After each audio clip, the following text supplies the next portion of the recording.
ఈ కథలో మన జీవితానికి ఎంతో విలువైన ఒక గొప్ప నీతిని తెలుసుకుందాం. ఈ కథ మీకు కొత్త ప్రేరణను కలిగిస్తుంది. మరి ఆలస్యం చేయకుండా కథను చూసేద్దామా? చివరి వరకు తప్పకుండా చూడండి.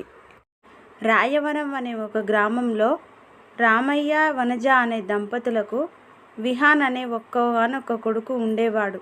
అతను చాలా తెలివైనవాడు. కానీ అతనికి కొన్ని చెడు అలవాట్లు ఉండేవి. అబద్ధాలు చెప్పడం, చిన్న చిన్న దొంగతనాలు చేయడం లాంటివి ఉండేది. ఆ విషయంలో తల్లిదండ్రి చాలా బాధపడేవారు. తమ కొడుకు ఎలా మారుతాడా అని దిగులు పడేవారు.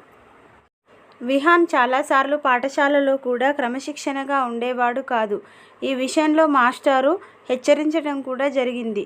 విహాన్, నీకున్న తెలివితేటలకి చెడుతనం వదిలేస్తే జీవితంలో చాలా గొప్పవాడివి అవుతావు అని చాలాసార్లు చెప్పడం జరిగింది.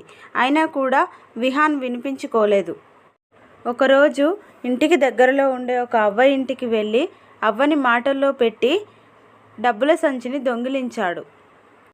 మరుసటి రోజు ఉదయాన్నే ఆ అవ్వ విహాన్ ఇంటికొచ్చింది. నా డబ్బుల సంచి కనిపించడం లేదు, నువ్వేమైనా తీసావా బాబు అని అడిగింది. అందుకు విహాన్, నేను తీయలేదు అవ్వ, నాకేమీ తెలియదంటూ అబద్ధం చెప్పాడు. అలా కొంతకాలానికి ఆ గ్రామానికి ఓ పండితుడు వచ్చాడు. ఆ పండితుడు ఉపన్యాసాలు చెప్పడం మొదలుపెట్టాడు. గ్రామ ప్రజలంతా అక్కడికి చేరుకున్నాడు. అందులో విహాన్ కూడా ఉన్నాడు. అప్పుడు ఆ పండితుడు ఇలా చెప్తున్నాడు: జీవితంలో నిజాయితీగా బ్రతికేవారే గొప్పవారు. ఇతరులకు హాని చేయకుండా, దొంగతనాలు, మోసాలు, అబద్ధాలు లాంటివి చేయకుండా బ్రతికేవారే నిజమైన గొప్పవారు. మనం ఇతరులకు మంచి చేస్తే అది ఎప్పటికైనా తిరిగి రెండింతలుగా మన దగ్గరికి వస్తుంది అని చెప్పడం విహాన్ విన్నాడు. తన మనసులో ఆలోచన మొదలైంది. పండితుడి మాటలు విహాన్ మనసులో మారుమ్రోగుతున్నాయి. ఎలాగైనా మంచివాడిగా మారి ఆ అవ్వ దగ్గర దొంగిలించిన సంచి కూడా తిరిగి ఇచ్చేయాలనుకున్నాడు.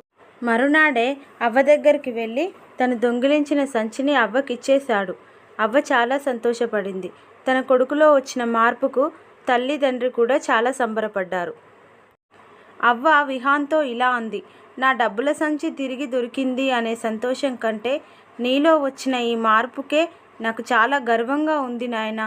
ఇలాగే ఎప్పుడూ నిజాయితీగా జీవించు అని ఆశీర్వదించింది. ఒకరోజు పండితుడు రాయవరం గ్రామం మీదుగా పక్క ఊరు వెళ్తున్నాడు. అప్పుడు గ్రామంలోని ప్రజలు, నువ్వు చెప్పిన ఉపన్యాసం వల్ల ఒక అబ్బాయి జీవితం బాగుపడింది. నీతి నిజాయితీతో చాలా చక్కగా చదువుతూ క్రమశిక్షణతో బతుకుతున్నాడు అని చెప్పారు. అప్పుడు ఆ పండితుడు తన ఉపన్యాసం వల్ల ఒక్కరిలోనైనా మార్పు వచ్చినందుకు చాలా సంతోషంగా ఉంది అని గర్వపడ్డాడు. అప్పటి నుండి విహాన్ ఒక్కసారి కూడా అబద్ధాలు చెప్పకుండా, దొంగతనాలు, మోసాలు చేయకుండా క్రమశిక్షణతో నీతి నిజాయితీగా బతకడం మొదలుపెట్టాడు. అతన్ని చూసి తన తల్లిదండ్రులు ఎంతో సంతోషపడడమే కాకుండా గ్రామంలోని ఇతరులు అతనిని ఆదర్శంగా తీసుకునేవారు. ఈ కథ మీకు నచ్చితే లైక్ చేయండి, షేర్ చేయండి, సబ్స్క్రైబ్ చేయడం మర్చిపోవద్దు.